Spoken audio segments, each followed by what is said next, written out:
Voilà, bonjour à tous. Je vous souhaite la bienvenue dans ce e-tour des métiers qui est consacré au métier de soins de beauté. Voilà, on va un peu vous expliquer comment se passent les formations.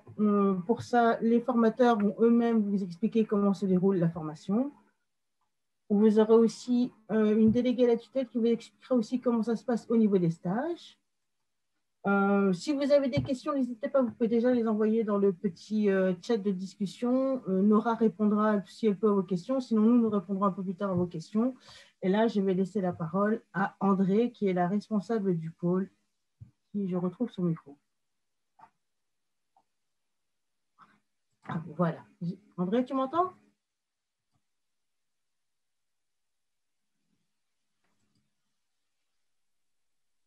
Voilà, vous m'entendez? Ah, voilà. Voilà. Bonjour à tous et à toutes. Bienvenue au pôle bien-être. Nous allons vous expliquer aujourd'hui un petit peu la formation en ce qui concerne l'esthétique, la coiffure et l'esthéticienne sociale.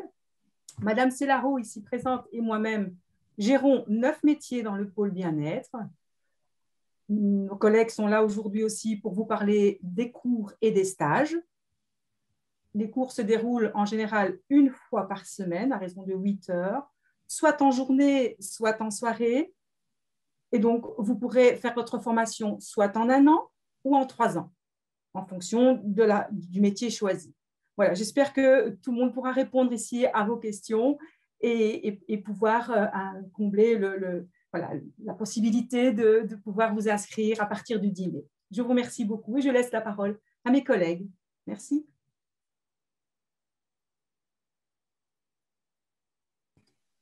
On va commencer avec les gestionnaires du salon de coiffure. Oui, voilà. Bonjour à tous. Alors, on m'a demandé de parler un petit peu d'une journée type en salon de coiffure. Donc voilà, en général, on arrive toujours un petit peu plus tôt que l'heure d'ouverture, en général plus ou moins 20 minutes avant l'arrivée des premières clientes pour préparer le salon, mettre le matériel et tout ce qu'il faut en ordre pour accueillir la première cliente. Ensuite, il vaut mieux être opérationnel et un peu plus au cas où la première cliente arrive plus tôt, bien sûr.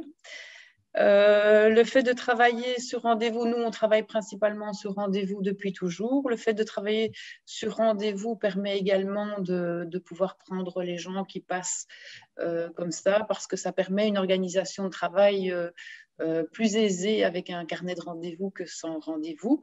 Ça permet aussi aux clients de ne pas attendre et de ne pas devoir patienter trop longtemps dans leur prise de rendez-vous. Alors, les prises de rendez-vous se font tout au long de la journée pendant les heures d'ouverture du salon. Une fois par quinzaine, en général, on fait une commande de produits. Cette commande de produits, elle est mise à jour de manière très facile parce que nous faisons un stock poubelle qui est tenu à jour. Donc, une fois qu'il faut passer la commande, tout est déjà prêt. Il n'y a plus qu'à téléphoner, passer la commande. Ça, c'est pour les journées type du salon. Bon, les rendez-vous se prennent au fur et à mesure. Donc, la journée, elle se suit de manière régulière pour le coiffeur. Il y a très peu de temps d'attente. Que dire d'autre? Voilà. Donc, on va passer aux avantages du métier en tant qu'indépendant parce que chez moi, c'est pour être indépendant, coiffeur. Alors, l'avantage principal du coiffeur indépendant, c'est d'être son propre patron. Donc, ça permet le choix des jours et des heures de travail. Il peut s'adapter à ses besoins, à sa vie familiale, à ce qu'il a besoin. Enfin, voilà, c'est un choix. Il faut travailler quand le travail se présente, bien sûr. Donc, quand les périodes sont un peu plus chargées, il faut travailler plus à ce moment-là. Mais bien sûr, on n'a pas toujours des périodes très chargées. Donc, ça permet d'être un petit peu plus relax à d'autres moments. Ça permet aussi de choisir les marques avec lesquelles on a envie de travailler, de choisir les formations qu'on a envie de faire, de choisir les techniques qu'on a envie d'appliquer ou de proposer aux clientes. Voilà, être indépendant, c'est ça, c'est avoir toutes les possibilités de choix. Et il n'y a personne qui va dire il faut absolument travailler de cette manière-là ou de cette manière-là. Tout est un choix personnel. Concernant les inconvénients, moi, j'en ai pas trouvé énormément. Peut-être le plus important des inconvénients, c'est qu'il faut peut-être travailler un peu plus d'heures que si on était salarié. Pourquoi? Parce que c'est son propre salon. Donc, il y a tout un tas de choses d'administratif à faire autour du travail. Donc, ça, en général, on ne le fait pas pendant les heures de travail, on le fait souvent après. Et il faut une très bonne condition physique parce qu'il faut être endurant pour pouvoir rester debout toute la journée pendant les heures de travail. Concernant les débouchés et l'avenir, nous faisons partie des métiers de l'artisanat, donc il y a toujours du travail à mon sens. De plus, dans la coiffure, on a un avantage, c'est que les cheveux ils poussent tout le temps, donc on aura toujours besoin d'être coiffé. Donc voilà, ça c'est le premier avantage, c'est le premier débouché, c'est que ça ne s'arrêtera jamais, à mon sens, tant que les cheveux poussent en tout cas. Le deuxième débouché, c'est que la coiffure ne nécessite pas de gros investissements pour pouvoir s'installer. Donc, c'est aussi un avantage au niveau du métier parce que on n'a pas de frigo à devoir acheter, on n'a pas de comment je vais dire, de réglementation particulière, genre AFSCA ou quoi. Donc, voilà, c'est quelque chose de facile à mettre en route et de facile à travailler. L'autre avantage, c'est qu'on peut pratiquer la coiffure de multiples façons, donc que ce soit dans un salon de coiffure, qu'il soit grand, qu'il soit petit, que ce soit le sien à son propre nom ou que ce soit sous le nom d'une franchise, d'un grand groupe. Donc, ça permet une multitude de possibilités. Ça permet aussi de travailler chez les gens, d'aller dans les domiciles. Donc, on n'est pas nécessairement obligé d'avoir un salon de coiffure. C'est un métier que l'on peut pratiquer tout seul ou qu'on peut pratiquer à plusieurs. Hein. On peut travailler seul dans son propre salon ou on peut avoir plein de collègues avec soi. Voilà, ça c'est pour... Merci pour tout, Esmeralda. On va quand même un peu passer à un autre métier. Je pense qu'on a oui, bien sûr. Merci beaucoup, merci. Maintenant, on va passer au gestionnaire d'institut de beauté. Beauté. Bonjour, bonjour. Voilà, bienvenue à tous. Donc, comme ma collègue Esmeralda, je vais prendre la parole pour vous expliquer quelques points importants par rapport au métier. Donc, tout d'abord, la journée type. La journée type, comme une coiffeuse, une esthéticienne ou un esthéticien, puisque c'est un métier qui se développe de plus en plus chez les garçons, commence déjà bien avant l'ouverture de l'institut, déjà à regarder à ce que l'institut soit en ordre, soit propre, qu'il y ait suffisamment de produits de vente, puisque c'est un métier également où la vente est très importante. Vérifier évidemment que tout soit en place, qu'on ait assez de matériel, de produits pour les prestations de services. On va préparer aussi tout un contexte au niveau de l'Institut pour que les personnes que l'on reçoit vont se sentir bien, vont se sentir dans un espace où ça sent bon, où il y ait un éclairage avec des petites bougies, voilà. Donc, en gros, on va également aussi vérifier son planning, puisque c'est un métier où il faut quand même être très, très, très ordonné. On va aussi regarder au niveau, déjà mettre son uniforme, parce que c'est quand même important aussi dans notre métier. Donc ça, c'est avant que la journée de travail commence. Et puis alors ensuite, une fois que l'institut est ouvert, on va accueillir les clients. On va s'occuper évidemment de leur donner des conseils, on va leur vendre, comme je disais précédemment, des produits. On va également refixer des rendez-vous. On va aussi avoir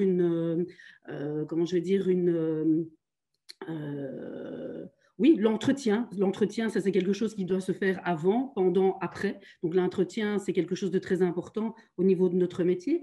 Après, une fois que les soins sont terminés, ben, en fin de journée, forcément, ben, il y a d'autres choses à faire. Comme ma collègue le disait également, ben, c'est forcément pouvoir réapprovisionner son stock. Et évidemment, ben, encore une fois, ben, toute l'organisation, la gestion de l'Institut.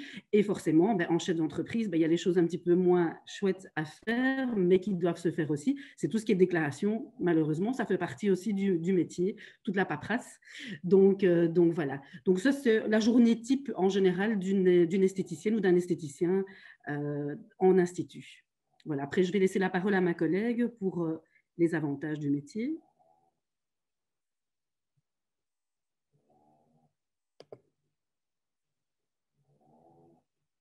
Attends, Karine, ton micro n'est pas allumé.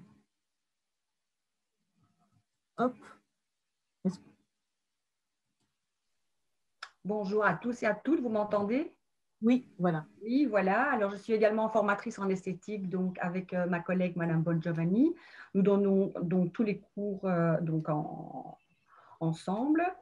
Alors, c'est clair, je rebondis sur ce qu'elle a dit. En esthétique, comme en coiffure, hein, il y a des avantages et des inconvénients, des points positifs, des points négatifs. Alors, quelques points positifs, hein, on va commencer par le positif, bien sûr, c'est le contact avec la clientèle. Ça, c'est très, très chouette, c'est primordial aussi, et c'est très, très enrichissant aussi de rencontrer des personnes diverses, d'autres milieux, d'autres origines, et de créer un lien quelque part. Ça, c'est vraiment un des points positifs. Si vous aimez vraiment le contact avec les autres, d'embellir la personne, c'est un des points positifs. Il y a également un autre point, parce qu'il faut savoir aussi que c'est tout métier de contact, c'est un métier en tous les cas gratifiant. Parce que qu'est-ce que vous allez faire avec vos clients ou vos clientes? Vous allez faire en sorte qu'ils se sentent bien, relaxés, détendus, mais embellis aussi. Donc, vous allez avoir quelque part une certaine forme de reconnaissance. Et ça, c'est très, très chouette. C'est important aussi quelque part. Pourquoi? Parce que tout simplement, la clientèle va repartir normalement satisfaite, contente, détendue. Un des points également positifs, c'est la diversité. C'est clair que dans ce métier, en esthétique, on fait beaucoup de choses. Il y a beaucoup de soins. On peut vraiment aussi bien proposer un soin visage qu'un massage corps, une épilation, pédicure, manucure. On peut combiner des soins ensemble aussi. Donc, c'est très diversifié. Et ça, c'est chouette parce que la journée passe très vite alors. Et puis, il y a le cadre de travail. Hein. On ne demande pas mieux, surtout dans notre société actuelle qui est fort, dont les gens sont fort fatigués et stressés. Le cadre de travail, on travaille justement dans une ambiance zen, avec des parfums, des produits qui sentent bon, de la lumière tamisée, des bougies, de la musique relaxante. Donc, c'est vraiment un cadre relaxant, apaisant. Donc ça, ce sont vraiment les points positifs. Après, il y a quelques points négatifs, bien sûr, qui sont les journées de travail. Elles sont assez longues, on est assez souvent debout. Et voilà, hein, il faudra travailler le samedi, parfois même le dimanche. Donc les petits week-ends, ça malheureusement, c'est terminé. Mais vous allez voir, on s'y adapte assez bien. Les horaires également sont assez conséquents. Hein. Il y a des instituts, quand même, hein, on ouvre à partir de 9h, même voire 8h du matin jusqu'à des 18h. Il y a des instituts également qui font des nocturnes une fois par semaine jusqu'à des 21h. Donc les horaires sont assez conséquents. Parfois, il y a des heures supplémentaires également, hein, qu'il va falloir réaliser. Et sans oublier aussi que c'est un métier physique. Donc, physique, c'est-à-dire on est quand même assez bien fatigué après une grosse journée parce que déjà, de un, c'est un métier où on fait pas mal de soins debout. Et puis, il ne faut pas oublier non plus qu'il faut s'adapter aux personnes. Il faut s'adapter à la clientèle, il faut l'écouter, la clientèle, et il faut également répondre à ses besoins, ce qui n'est pas toujours évident. Mais bon, ça passe très bien. Désolée, je vais devoir te couper. Parce voilà, l'avantage, c'est vraiment d'essayer. Venez, et vous allez voir, on vous prendra bien en main. Merci beaucoup, Karine. On va passer maintenant à l'esthéticienne, je ne sais même plus parler du coup, esthéticienne sociale, s'il vous plaît. Alors, voilà, Madame Deby n'est pas encore arrivée. Elle a demandé, elle s'excuse, elle a demandé un peu de répit. Donc, je pense qu'on pourrait peut-être passer à la suite et Madame Deby reviendra dès qu'elle est arrivée sur la question du métier, si ça ne vous dérange pas. Je propose alors qu'on fasse la présentation du secteur, donc l'Union nationale de l'esthétique et du bien-être. Tout ça grâce à la présidente, Madame Williams-Laurence, qui est là avec nous aujourd'hui. Est-ce que je peux activer son micro? Voilà. Bonjour à toutes, bonjour à tous. Bonjour. Je présente le secteur de l'esthétique en tant que présidente de la Fédération de l'esthétique et du bien-être. Donc, je pense qu'on a entendu beaucoup parler de notre secteur en cette période de crise et de pandémie où malheureusement nous n'avons pas été considérés comme très essentiels. On pouvait comprendre qu'on représente peut-être un risque dans cette période de pandémie, mais donc malheureusement on a beaucoup entendu parler de nous.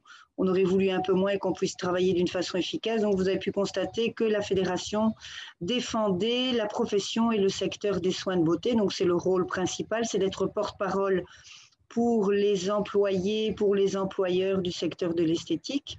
Nous sommes une fédération officielle qui siège en commission paritaire avec les coiffeurs et le fitness. Donc, on est le porte-parole auprès des instances officielles. Donc, que ce soit auprès des syndicats ou auprès de la Fédération Wallonie-Bruxelles, auprès de l'alternance. Donc, nous intervenons à différents secteurs et nous sommes intervenus aussi auprès des cabinets ministériels en cette période de crise.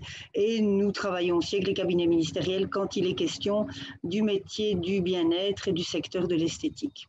Donc, voilà, on est présent en commission paritaire pour être le meilleur porte-parole qui soit.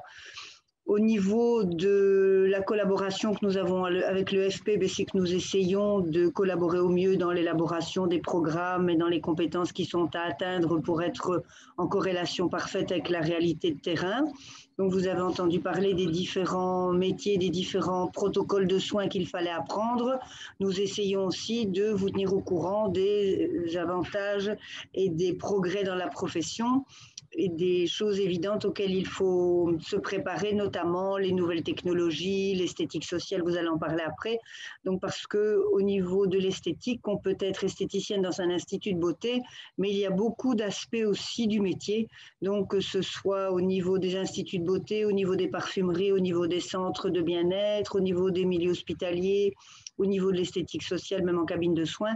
Notamment, l'UNEB essaiera de développer de plus en plus la place de l'esthéticienne en cabine de soins auprès des indépendants. Donc ça, c'est un point important sur lequel nous voudrions travailler. Et nous voudrions travailler aussi sur le fait de développer de l'emploi en centre de bien-être, évidemment de maintenir l'emploi en institut de beauté, parce que cette période de crise, évidemment, a mis à l'arrêt tous les instituts de beauté, mais de ce fait-là, les élèves ont été aussi privés de leur stage. Donc c'est aussi un rôle de l'UNEB de pouvoir dynamiser les stages en institut de beauté et de pouvoir rappeler aux indépendants que les élèves et que les jeunes ont besoin de ces lieux de stage pour pouvoir apprendre et que les jeunes ont toute leur place pour pouvoir collaborer au mieux avec les professionnels du métier. Donc le rôle de l'UNEB, c'est aussi de développer le marché de l'emploi et de prouver à quel point il est important de pouvoir engager des jeunes et de leur faire confiance, d'organiser aussi de la formation de remise à niveau quand il faut et organiser de la formation continue sur certains sujets spécifiques et pointus qui touchent à l'esthétique. Donc voilà, je ne sais pas si j'ai été assez précise ou si vous souhaitez avoir d'autres informations. Moi, j'ai trouvé ça très, très limpide. Je regarde si jamais il y a une réaction, des questions. Non, ça a l'air d'être super limpide. En tout cas, merci beaucoup. Je vous remercie pour votre intervention. Elle n'est pas arrivée. Ben, écoutez, on va continuer. Hein, ce n'est pas grave. Hein, on va avancer. Alors, est-ce que c'est Maria ou c'est André qui vont présenter la formation, comment elle se passe? Maria me dit non de la tête. André? Oh, Madame Célaro, si elle est dispo, elle peut. Je suis en congé. Donc je ne fais pas grand-chose aujourd'hui. Il va quand même avoir une qui se décide. Hein. Allez, je vais faire l'apprentissage. Voilà, alors les formations en apprentissage, d'abord en esthétique et en coiffure. La durée de la formation est de 3 années. Les conditions, c'est d'avoir 15 ans et d'avoir fréquenté au moins 2 années dans le premier degré de l'enseignement secondaire, ou d'avoir 16 ans au 31/12 de l'année en cours, donc c'est-à-dire avant décembre de cette année, pour pouvoir s'inscrire. Les diplômes, évidemment, seront octroyés après 3 ans, un certificat d'apprentissage, l'esthéticienne pour les esthéticiennes et les mêmes conditions pour les coiffeurs. Vous pouvez, après les 3 années d'apprentissage, passer en chef d'entreprise. Ce qu'on appelle les formations d'adultes. Là, évidemment, il y aura la possibilité de pouvoir faire, en fonction du métier choisi, entre 1 an et 3 ans de formation supplémentaire. Les conditions, c'est d'avoir évidemment 18 ans et de répondre à l'une des conditions suivantes, ou avoir sa 4e secondaire ou sa 6e secondaire réussie, donc son CESS, un certificat d'apprentissage si on est passé avant par le stade de l'apprentissage, donc des 3 années que je viens de citer juste avant, réussir les cours généraux. Je pense que là, il y a une erreur, parce qu'en institut de beauté, on ne passe pas par l'ADEPS. Donc là, c'est juste une erreur, n'en tenez pas compte. C'était peut-être en complément pour le fitness, à mon avis. C'est pour le fitness, exactement. C'est pour les personnes qui seraient intéressées par instructeur fitness, une formation dont on discutera vendredi, pour celui ou celle qui serait intéressée. Gestionnaire de salon de coiffure, c'est exactement les mêmes conditions. Et esthéticienne sociale, c'est un petit peu plus particulier. J'aurais souhaité que la formatrice nous rejoigne pour en discuter, mais les conditions, ça peut être en 1 an si on est diplômé en esthétique, donc peut-être avoir suivi le parcours chez nous auparavant, et donc il y a 1 an de formation supplémentaire en spécialisation. Ou alors, si vous voulez démarrer directement avec un projet d'esthéticienne sociale, vous pouvez le réaliser chez nous en 3 ans, c'est-à-dire 2 années en centre d'esthétique et la 3e année en spécialisation, dans les mêmes conditions, avoir 18 ans, avoir son CESS, son CESI, et avoir été diplômé en esthétique. Voilà. Voilà. Là, maintenant, on va passer plutôt du côté des stages, et donc, c'est tout le côté pratique. Ça va être la déléguée à la tutelle, Christelle Sélépard, qui va vous en parler.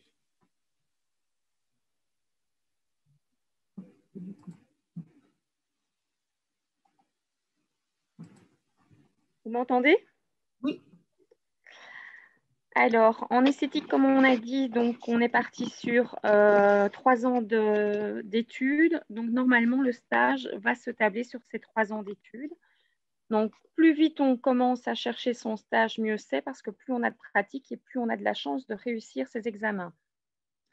Je ne vais pas vous cacher que l'esthétique n'est pas quelque chose de facile, en tous les cas, au niveau du stage. Il faut vraiment s'y prendre le plus vite possible, essayer d'éviter d'être dans le flux de la rentrée pour essayer de chercher son stage à l'avance. Donc, si possible, juin, juillet, août, ce sont les bonnes périodes pour chercher déjà son stage. En plus, l'esthétique recherche souvent des jeunes pour la haute saison, qui est justement la période actuelle, donc qui commence ici quand il commence à faire beau. Parce qu'en général, la femme a envie d'aller chez l'esthéticienne pour se faire toute belle quand il fait beau et qu'il faut sortir dehors pour s'épiler, pour les massages, pour le soin visage, etc. Et c'est beaucoup plus calme en hiver qu'en été. On se table un petit peu sur le même principe que la coiffure, sauf que je pense que c'est beaucoup plus facile en coiffure pour trouver le stage. Donc, j'insiste vraiment pour celles qui veulent faire l'esthétique, de s'inscrire au plus vite, premièrement, et dès qu'elles sont inscrites, c'est de venir me contacter pour avoir le document, pour pouvoir trouver son stage et pour avoir le plus vite possible aussi une place. Vu la situation économique actuelle avec le corona, je ne vais pas vous cacher non plus que j'ai perdu beaucoup de places de stage et donc il faudra évidemment chercher plus activement. Et dès que vous avez une place de stage, le garder. Il ne faut pas croire non plus que tout va être tout rose tout de suite. Vous passerez au bas de l'échelle par évidemment le nettoyage, l'accueil des clientes en premier lieu, et vous retrouvez par après évidemment dans Je vais dire dans l'institut, mais dans la cabine plutôt. Je ne sais pas s'il y a déjà des questions pour le stage. On a un petit moment en question-réponse juste après la présentation. Oui, je vois, mais pour l'esthétique sociale. Je ne sais pas si Steph veut rajouter quelque chose. Là, c'était pour l'apprentissage, parce qu'il y a aussi pour les adultes. Oui, excuse-moi, mais moi, je me vois, c'est très embêtant. Donc oui, au niveau esthétique, ce qu'il faut savoir, c'est que l'apprentissage étant sur 3 ans, ben, le stage, ce sera automatiquement 3 ans si possible. Idem pour la formation adulte. Il y a juste le barème qui va différer, donc en fonction de du fait que vous soyez apprenti ou en formation adulte, votre barème va être différent. Donc, je ne vais pas dire le détail, mais en apprentissage, on va de 270 € en première année, plus ou moins 460 € en deuxième et environ 520 en dernière année. Pour le barème de première formation adulte, on est à 460 €. Ensuite, on est à 550 € et plus ou moins 930 € en dernière année. Ce que je voulais rajouter aussi, c'est qu'en premier apprentissage, il y a 2 jours de cours. À partir de la deuxième et de la troisième, c'est 1 jour de cours. Il faut toujours faire, que ce soit pour l'apprentissage comme pour chef d'entreprise, 38 heures cours compris en institut. Ce qui veut dire que quand vous avez 1 jour de cours, c'est 8 heures, donc 38 moins 8, ce qui fait 30 heures en institut. N'oubliez pas qu'il faut aussi travailler les samedis en esthétique. Et donc, ça, c'est important de ne pas commencer à venir dire à la patronne, moi, je veux bien travailler la semaine, mais pas le samedi. Ça, ce sera d'office refusé. Je pense être plus ou moins complète. Merci. Je vois... Ah, oui, tu peux mettre ton micro. J'ai vu que tu avais levé la main. Oui, bonjour. Donc, je suis Stéphanie Havart, la déléguée à la tutelle pour la coiffure. Donc, ma collègue a déjà expliqué pas mal de choses au niveau de la pratique. Maintenant, ce qui diffère entre l'esthétique et la coiffure, par exemple, c'est qu'en esthétique, c'est difficile de trouver un stage. Effectivement, le métier a beaucoup souffert. En coiffure, c'est beaucoup plus facile de trouver un stage. Mais là où il faut faire attention, c'est qu'il ne faut pas, justement, comme il y a beaucoup plus de salons qui cherchent que de jeunes qui veulent apprendre le métier, choisissez un bon salon. Pour ça, que ce soit en esthétique ou en coiffure, les délégués à la tutelle sont là pour vous guider aussi. Il y a des salons dans les chaînes, ce genre de choses, où c'est parfois plus compliqué d'apprendre. Donc, et alors, ce que je voulais dire, c'est qu'il faut absolument essayer d'avoir un stage le plus vite possible parce que vous allez apprendre un métier qui a plusieurs facettes et vous n'allez apprendre qu'une partie à l'école. Ce que vous allez apprendre en entreprise, c'est le vrai vécu d'un professionnel. Et surtout, vous allez vous mettre le métier dans les mains, que ce soit en esthétique ou en coiffure. C'est un métier qu'on doit apprendre en pratiquant. Sans cette pratique-là, même si vous réussissez vos examens en fin de formation, vous ne serez pas totalement prêt pour le marché de l'emploi. Donc, l'alternance est vraiment essentielle pour après pouvoir sortir de chez nous, pour soit ouvrir votre salon, soit travailler dans le salon de quelqu'un d'autre, mais pour pouvoir être vraiment efficace et sûr de vous après 3 ans de formation. Donc, ne traînez pas pour trouver un salon, que ce soit en esthétique ou en coiffure. Voilà, c'était tout. Si je peux me permettre d'intervenir, peut-être que pour le stage à réaliser cet été, les lieux de stage seraient enchantés d'avoir des stagiaires parce que peut-être que pour certaines, elles n'ont pas pu réengager du personnel et malgré tout, les gens vont revenir en institut de beauté et peut-être que les stagiaires trouveraient plus facilement un lieu de stage ici, juillet-août déjà. Hein. Voilà, merci beaucoup. Je vois que notre formatrice pour l'esthéticienne sociale est arrivée, donc je vais un peu revenir en arrière. Oui, bonjour. Je ne sais pas si vous m'entendez bien. Oui. Oui, d'accord. Je me suis connectée sur mon téléphone, j'avais un problème avec le PC, donc voilà. Bienvenue, madame. Merci. Voilà. Est-ce que vous pouvez nous expliquer qu'est-ce qu'une journée type en esthéticienne sociale? Alors, une journée type en esthétique sociale, ça va dépendre déjà de l'activité réalisée au niveau du cadre. Donc, parce que l'esthéticienne sociale, elle travaille et accomplit des services et des missions à travers plusieurs disciplines. Donc, ça peut être en milieu hospitalier, en oncologie, en gériatrie, par exemple, en soins palliatifs. En tout cas, là, on rencontre plus souvent les esthéticiennes sociales suite aux besoins.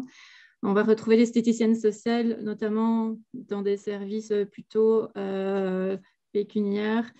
D'autres, ça va être dans des maisons de repos où il y a beaucoup de demandes, les associations de femmes battues, les cadres tels que des maisons de jour pour les personnes handicapées. Voilà, ça c'est vraiment quelque chose qu'on rencontre. Les services pénitentiaires, notamment. Alors, malgré tout, l'esthéticienne sociale, elle était très attendue au départ au service hospitalier, en oncologie, en service gériatrie et en soins palliatifs, comme je l'ai dit. Alors, l'esthéticienne sociale, c'est quoi une journée type? Une journée type, c'est une journée de planification.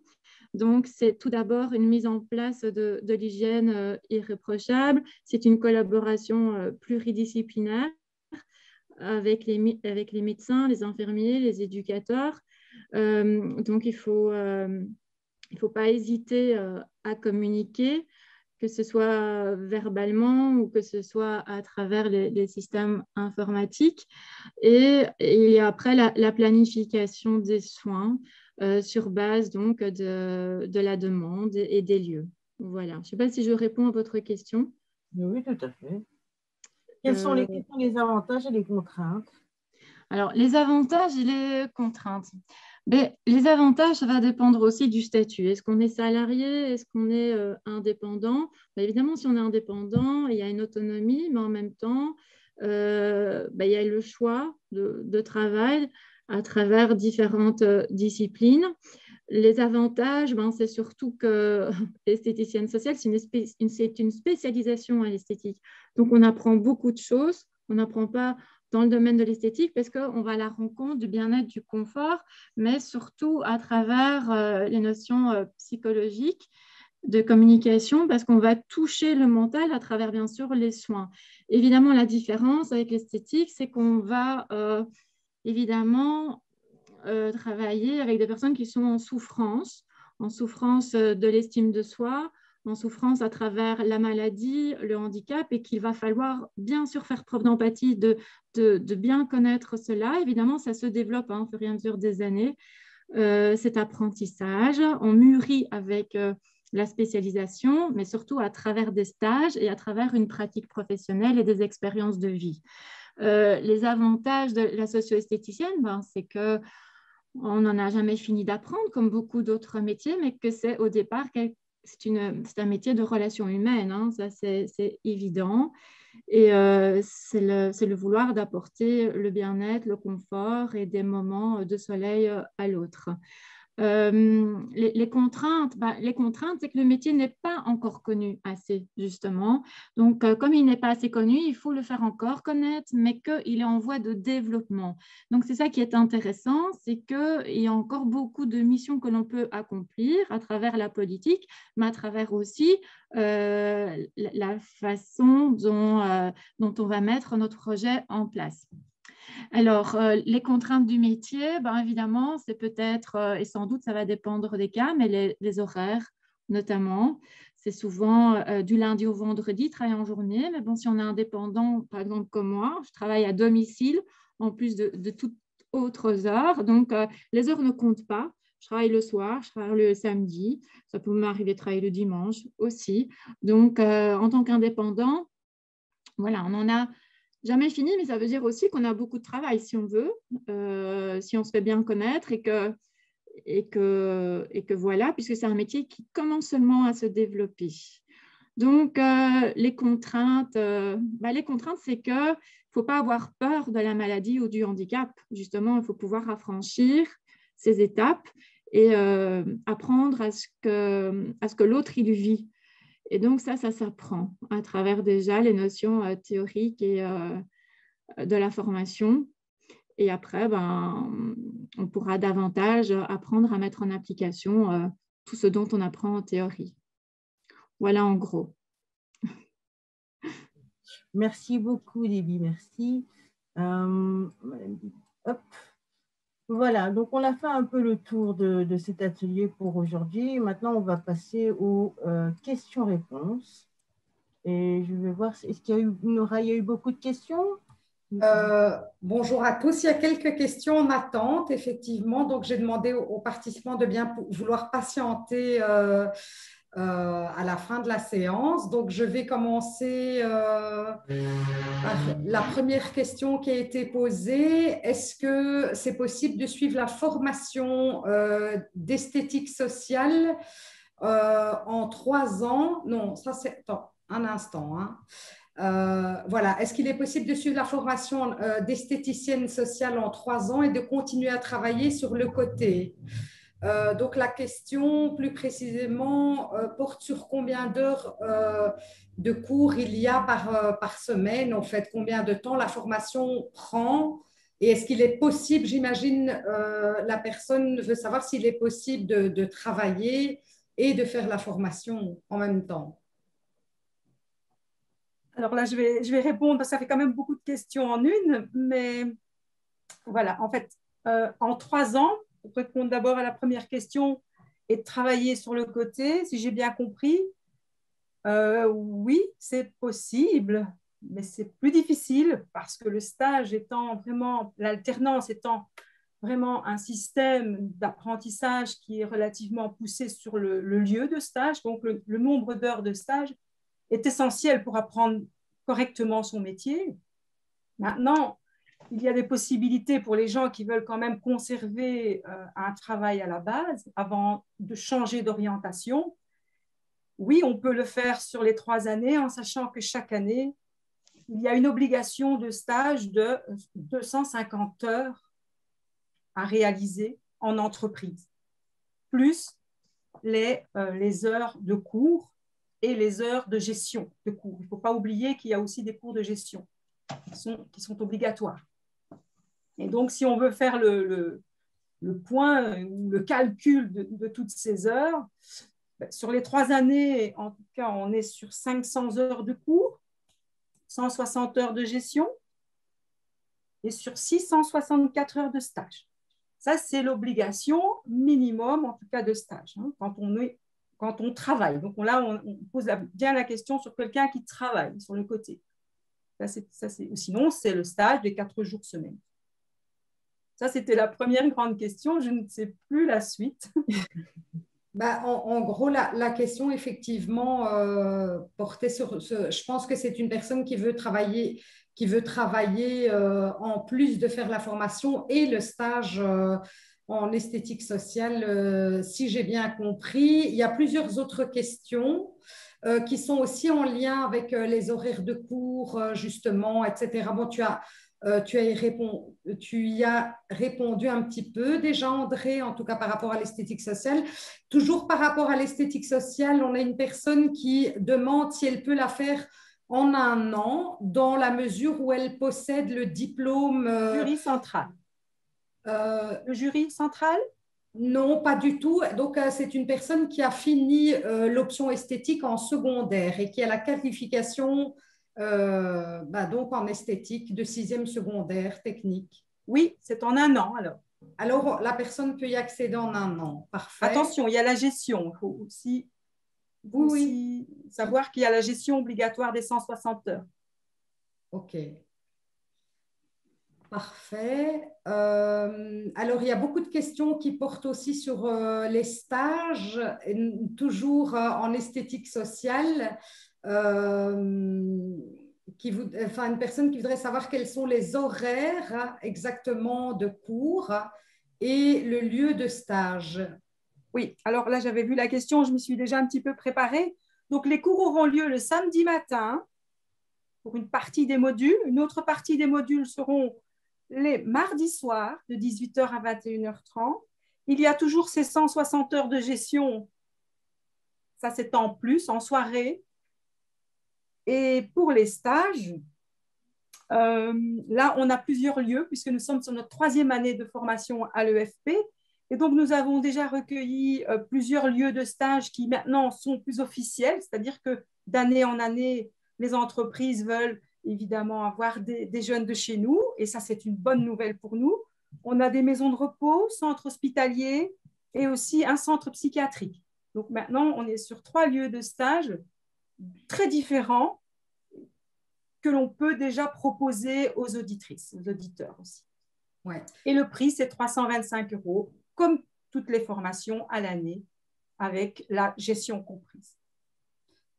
On peut peut-être juste, André, on peut peut-être juste repréciser que pour les stages, les listes qui sont remises par les délégués à la tutelle ne sont que des pistes. Et évidemment, le candidat chez nous, stagiaire, doit finalement trouver et postuler par lui-même, en fait. Hein.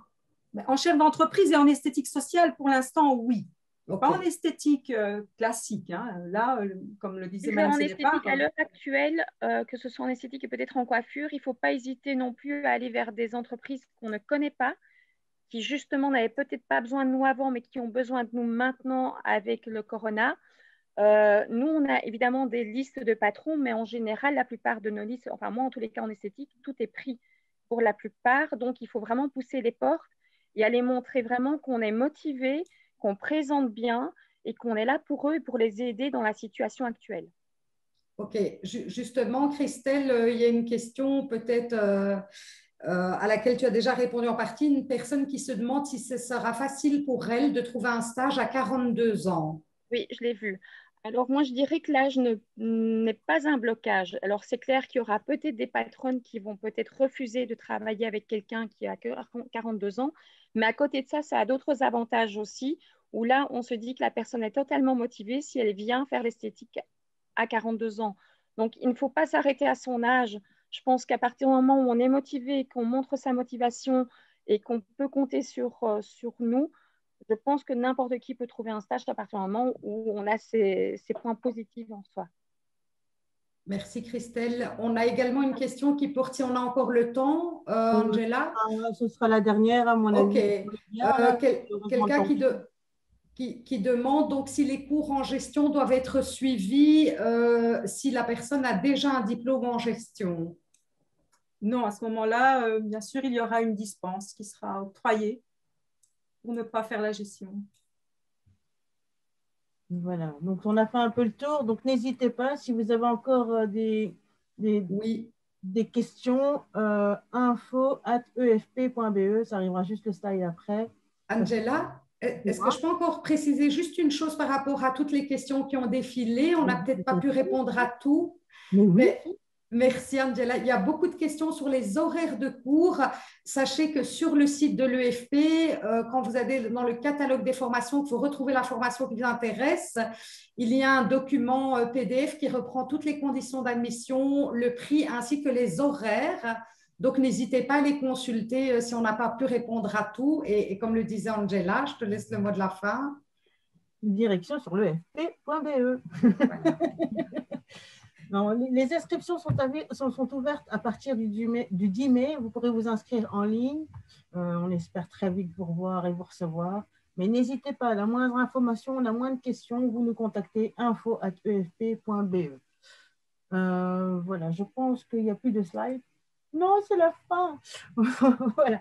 Je remercie tout le monde, je remercie les intervenants pour avoir été là. Ah, j'ai oublié le sondage. Ouh. Je vais juste vous demander encore 2 petites secondes pour vous poser un petit sondage. Merci Virginie. Et hop, je l'envoie tout de suite maintenant. Alors, il est évident que l'UNEV est à la disposition des personnes qui souhaiteraient avoir d'autres renseignements ou des renseignements sur l'esthétique en général et voilà, pouvoir avoir une discussion sur le métier du bien-être. On reste à votre disposition aussi. Merci beaucoup. Merci surtout d'avoir été avec nous aujourd'hui. Vraiment adorable. Voilà. J'espère vous retrouver dans le centre incessamment sous peu. Je vous souhaite une bonne fin de journée et je vous remercie beaucoup, encore une fois. Au revoir. Au revoir. À bientôt.